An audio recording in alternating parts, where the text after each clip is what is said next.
Torque on A current carrying coil in magnetic field, बहुत ही अच्छा topic है, important भी है। Torque on A current carrying coil. मान लो कि आपने एक मैग्नेटिक फील्ड के अंदर एक करंट कैरिंग कॉइल को रखा हुआ है, तो आप क्या देखोगे कि उसके ऊपर एक टॉर्क लगेगा। टॉर्क मतलब वो घूमने की कोशिश करेगी, और जब भी कोई चीज घूमती है तो उसके ऊपर टॉर्क लगता है। टॉर्क लगना जरूरी है, टॉर्क के बिना कोई भी चीज घूमेगी नहीं।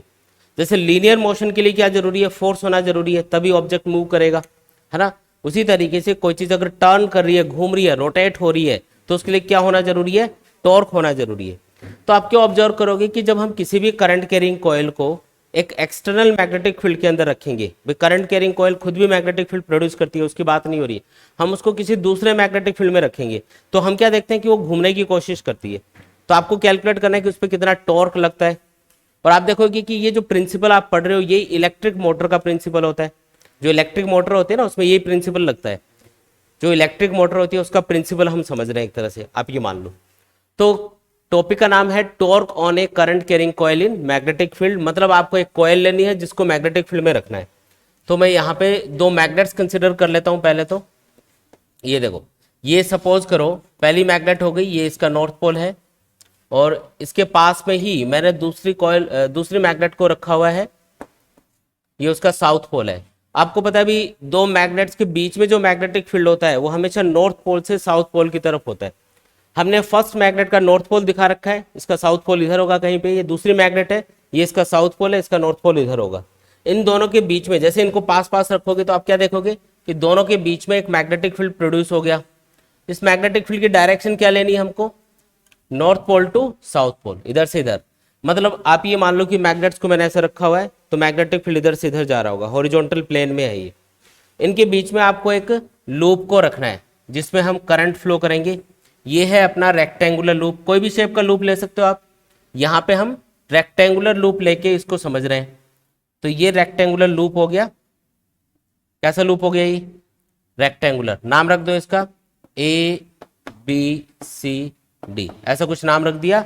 और जैसे इसमें करंट फ्लो करेंगे तो हम क्या देखेंगे कि इसकी ये जो अलग अलग साइड्स हैं, इन पे ये मैग्नेटिक फील्ड एक फोर्स अप्लाई करेगा जिसकी वजह से एक टॉर्क प्रोड्यूस होगा। हमको कैलकुलेट करना है कि वो टॉर्क कितना होगा। तो ये वाली सिचुएशन आपको दे रखी है, ठीक है। तो यहाँ पे केस ये है कि दो मैग्नेट्स के बीच में हमने करंट कैरिंग लूप को रख दिया, और अब आपको ये कैलकुलेट करना है कि इस पे कितना फोर्स या टॉर्क लगेगा। तो सबसे पहले ये जो लूप है, रेक्टेंगुलर लूप है, इसको 4 अलग अलग पार्ट्स में ऑब्जर्व करो आप। ये वाला जो पार्ट है AD और ये वाला जो पार्ट है BC, इनमें करंट की डायरेक्शन देखो। देखो मैग्नेटिक फील्ड इधर है और इनमें करंट किधर जा रहा है, इसमें अपोजिट डायरेक्शन में जा रहा है। इस वाले पोर्शन में इसमें मैग्नेटिक फील्ड की डायरेक्शन में करंट जा रहा है। तो अगर मैं आपको पूछूं कि करंट और मैग्नेटिक फील्ड के बीच का एंगल कितना है, तो यहाँ तो वो एंगल बन रहा होगा 180 डिग्री। करंट इधर है, मैग्नेटिक फील्ड इधर है, और यहाँ पे मैग्नेटिक फील्ड इधर है, करंट भी इधर ही जा रहा है, तो इनके बीच का एंगल कितना होगा, 0 डिग्री। ये चीज समझ में आई ना। अगर करंट और मैग्नेटिक फील्ड के बीच का एंगल सेम होता है, मतलब 0 डिग्री होता है या 180 डिग्री होता है, तो उस कंडीशन में जो मैग्नेटिक फोर्स लगता है उसका फॉर्मूला क्या आएगा। मैग्नेटिक फोर्स का फॉर्मूला क्या होता है, ILB sin थीटा। अब आप सोच के बताओ, अगर थीटा 0 या 180 डिग्री पुट करोगे तो फोर्स कितना आएगा एट थीटा 0 और 180 डिग्री। मैग्नेटिक फोर्स कितना बन रहा होगा, 0। इसका मतलब AD और BC, ये जो दोनों पोर्शन है, इन पे कोई भी मैग्नेटिक फोर्स नहीं आएगा। इन पे कोई मैग्नेटिक फोर्स नहीं लग रहा, क्योंकि ये दोनों वायर्स किधर हैं, करंट की डायरेक्शन में, और एक उसके अपोजिट डायरेक्शन में है। मतलब इनमें करंट की डायरेक्शन और मैग्नेटिक फील्ड की डायरेक्शन, इनके बीच का एंगल क्या है, तो 0 या 180, और उन दोनों ही सिचुएशन में मैग्नेटिक फोर्स कितना आएगा, 0 बनेगा। तो इन दोनों पोर्शंस पे कोई मैग्नेटिक फोर्स नहीं लगा। ये चीज समझ में आ गई। लेकिन इन दोनों पोर्शन को देखो, AB और CD, ये इस मैग्नेटिक फील्ड के परपेंडिकुलर रखे हुए हैं, और अगर परपेंडिकुलर रखे हुए हैं तो थीटा 90 होने की वजह से मैग्नेटिक फोर्स क्या आएगा, मैक्सिमम, है ना। कितना आएगा, कैलकुलेट कर लो, F = I × LB sin 90। तो ये आएगा ILB, इतना मैग्नेटिक फोर्स इसके ऊपर लगेगा। आई बात समझ में। इस पे भी इतना ही लगेगा और इस पे भी इतना ही लगेगा। इन दोनों वायर्स की लेंथ अपन कुछ कंसीडर कर लेते हैं। जैसे ये वाला जो वायर है, ये वाली साइड है A, और ये वाली साइड मान लेते हैं, ये B मान लेते हैं। ये B साइड ये तो बी साइड हो गई और ये हो गई ए। तो यहाँ पे जो लेंथ है इस वायर की वो कितनी है, बी के बराबर है। तो मैं एल की जगह बी लिख देता हूँ, उससे कोई फर्क नहीं पड़ेगा। एल की जगह क्या लिखना है, बी, क्योंकि बी लेंथ का वायर हम यूज कर रहे हैं।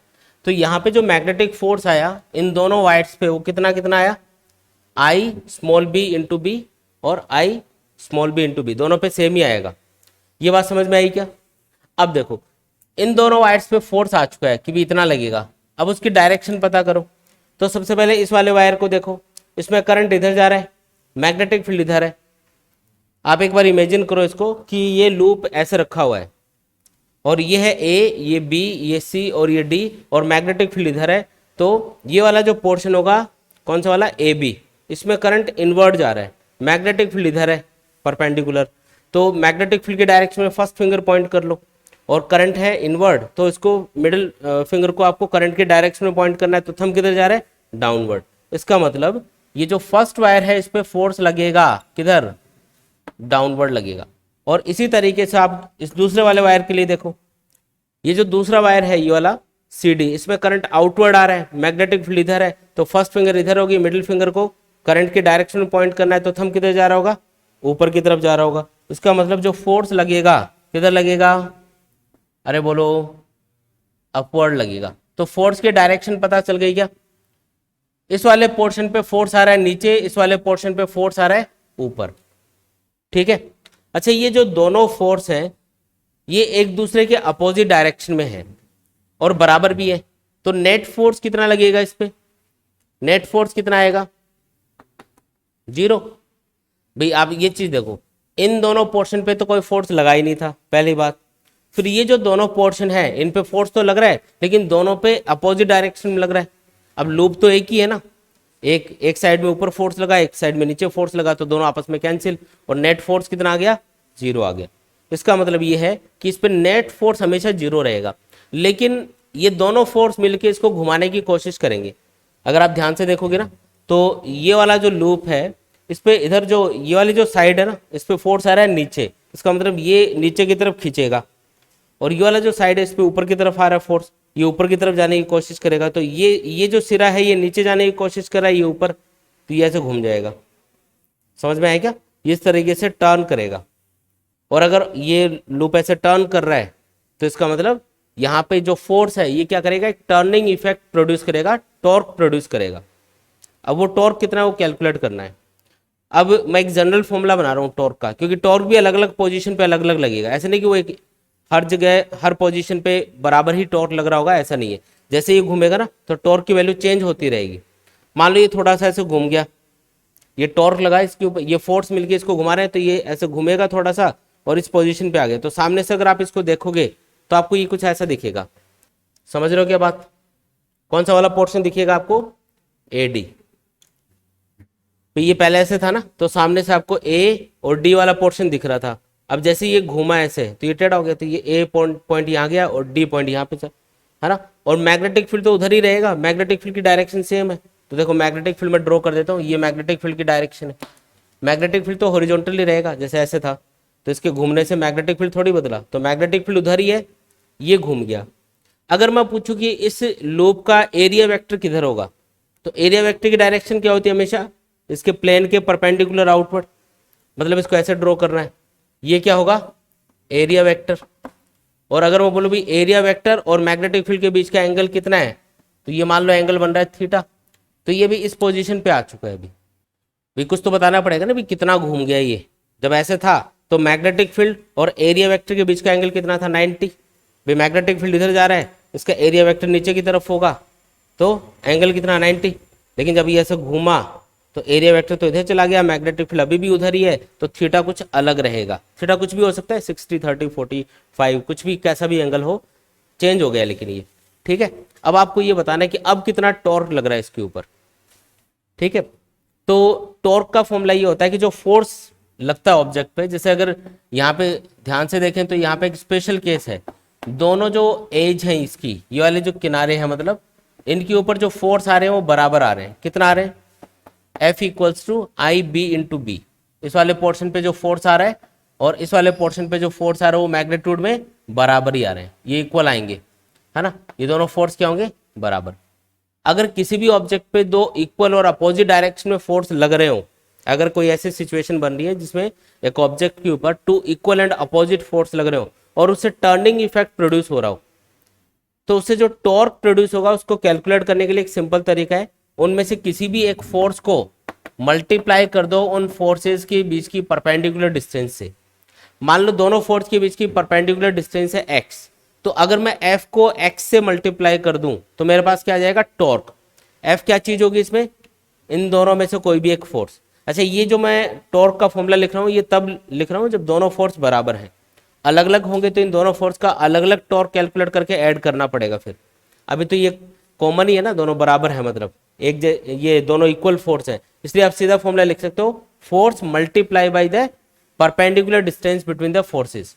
अच्छा, फोर्सेस के बीच की परपेंडिकुलर डिस्टेंस कितनी है, तो ये वाली साइड तो हमको पता है a है, लेकिन ये परपेंडिकुलर डिस्टेंस थोड़ी हुई, इन दोनों फोर्स के परपेंडिकुलर है क्या ये, नहीं। ये देखो फोर्स की लाइन ऑफ एक्शन के परपेंडिकुलर है क्या है, ये तो किसी एंगल पे है, और ना ही इधर ये परपेंडिकुलर है। तो आपको परपेंडिकुलर डिस्टेंस फाइंड करनी है। परपेंडिकुलर डिस्टेंस का मतलब होगा एक फोर्स से दूसरे के ऊपर एक परपेंडिकुलर ड्रॉ कर दो, फिर ये जो लेंथ आएगी इसको हम बोलेंगे perpendicular distance between the forces.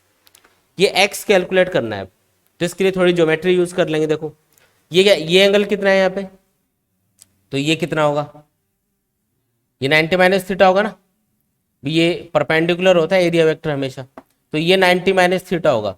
ये 90 माइनस थीटा है, तो इस छोटे से ट्राइंगल में देखो मैंने ये परपेंडिकुलर ड्रॉ कर रखा है यहाँ पे, ये 90 है, तो ये कितना होगा, थीटा होगा ना। समझ में आ गया कि, दोबारा देखो ये थीटा, ये 90 माइनस थीटा, और अगर ये 90 माइनस थीटा है तो ये थीटा होगा, क्यों, क्योंकि ये एंगल तो 90 है, बाकी ये दोनों मिला के 90 आनी चाहिए, तो ये 90 माइनस थीटा, तो डेफिनेटली ये थीटा होना चाहिए।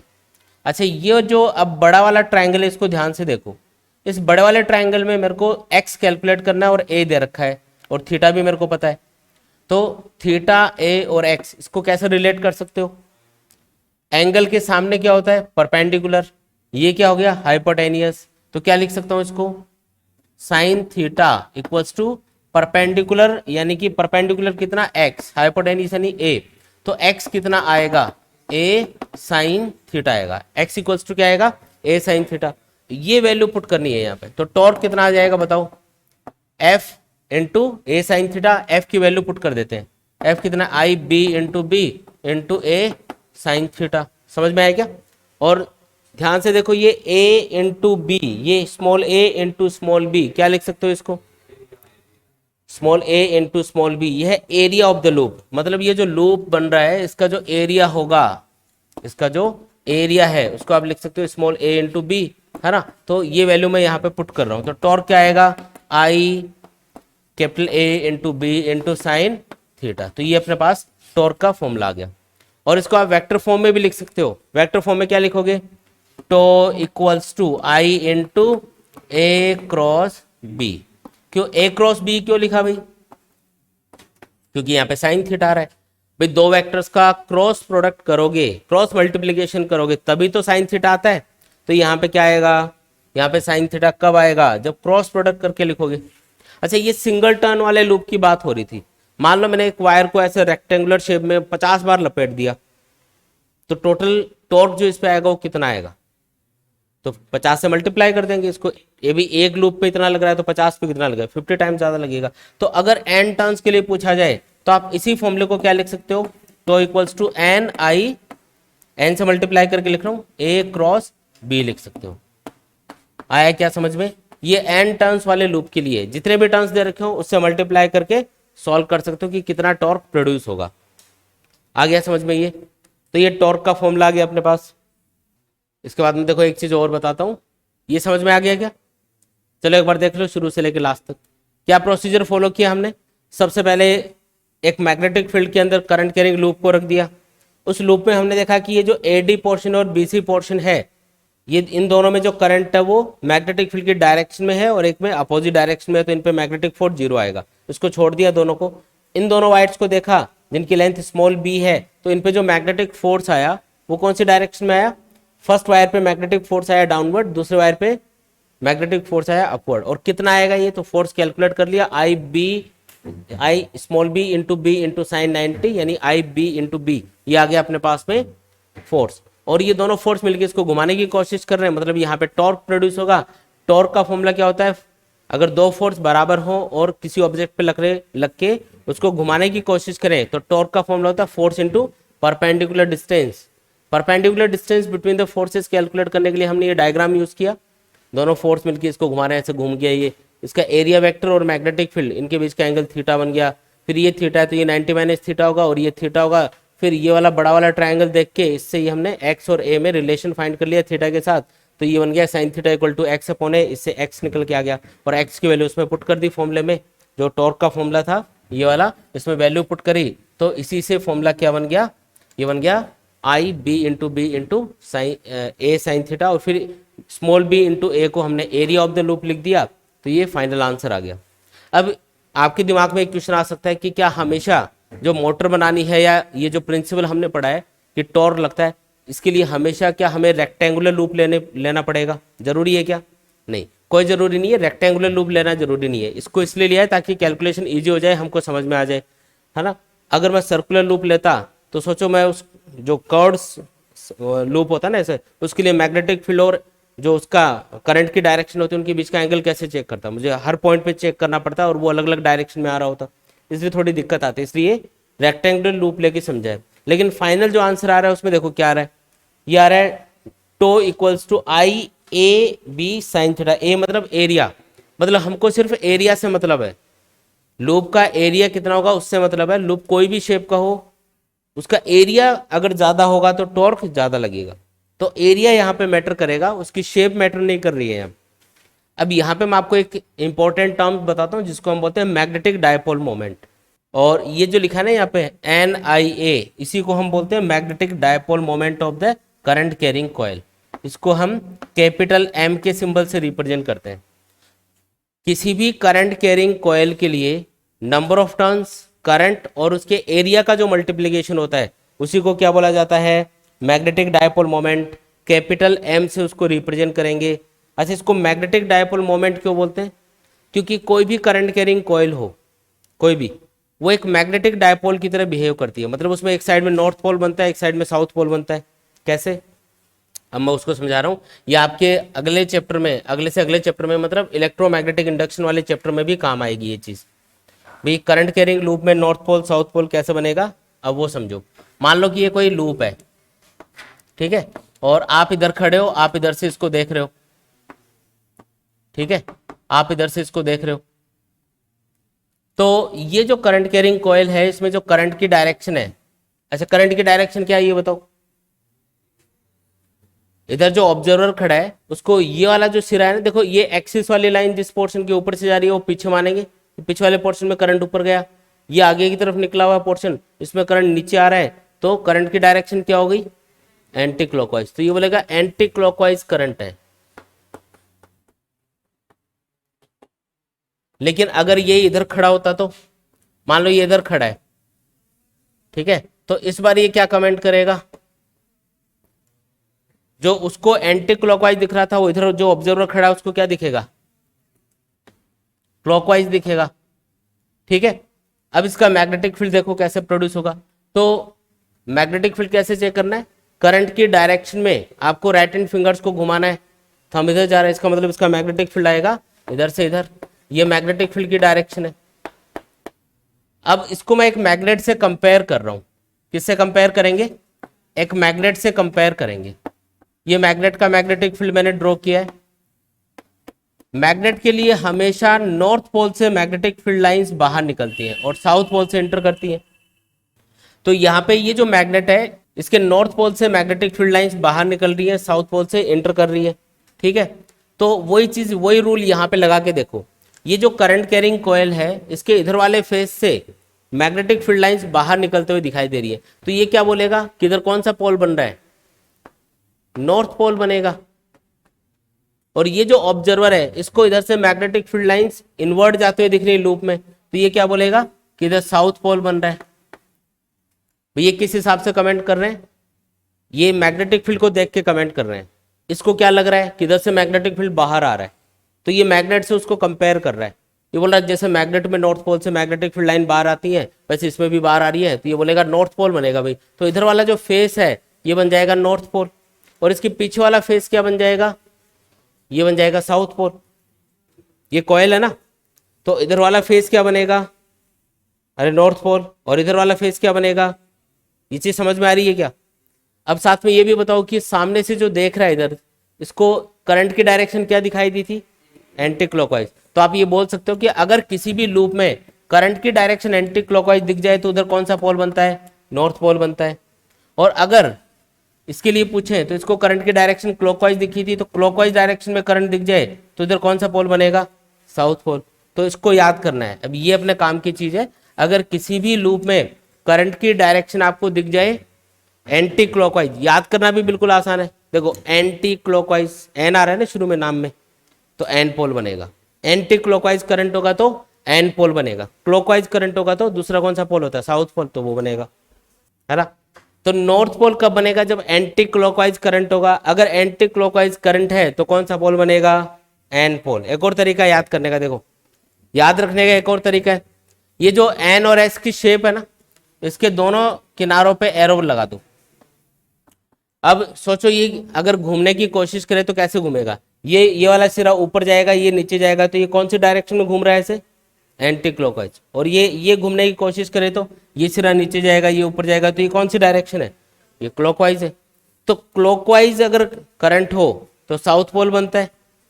अगर आपको कंफ्यूजन हो ना कभी, तो एन ऐसे ड्रॉ कर लेना कि एन कब बनता है भाई, तो ऐसे ये ऐसे घूमेगा, ये इधर जाएगा, ये इधर जाएगा, तो ये बनेगा, ये कौन सी डायरेक्शन होगी, एंटी क्लॉकवाइज होगी। तो ऐसे याद रख सकते हो। अरे ये बहुत इंपॉर्टेंट चीज है, क्योंकि जब आप इलेक्ट्रोमैग्नेटिक इंडक्शन वाला चैप्टर पढ़ोगे तो वो पूरा का पूरा चैप्टर इन्हीं चीजों के ऊपर बेस्ड होगा, किधर नॉर्थ पोल बन रहा है, किधर साउथ पोल बन रहा है, ये हम उसमें स्टडी कर रहे होंगे। तो ये काफी इंपॉर्टेंट चीज है एक तरह से। ये मैग्नेटिक डायपोल मोमेंट क्या होता है, तो किसी भी करंट कैरिंग कॉइल के लिए उसके मैग्नेटिक फील्ड की स्ट्रेंथ को बताने वाली टर्म होती है। कोई भी करंट कैरिंग कॉइल हो उसमें मैग्नेटिक फील्ड प्रोड्यूस होगा, तो वो मैग्नेटिक फील्ड किन किन चीज़ों पे डिपेंड करेगा, नंबर ऑफ टर्न्स पे, करंट के ऊपर और उसके एरिया के ऊपर। तो तीनों को मल्टीप्लाई कर दिया, इसको बोल दिया मैग्नेटिक डायपोल मोमेंट। और डायपोल क्यों बोला वो समझ में आ गया क्या लूप को, क्योंकि इसमें दोनों पोल बन रहे हैं।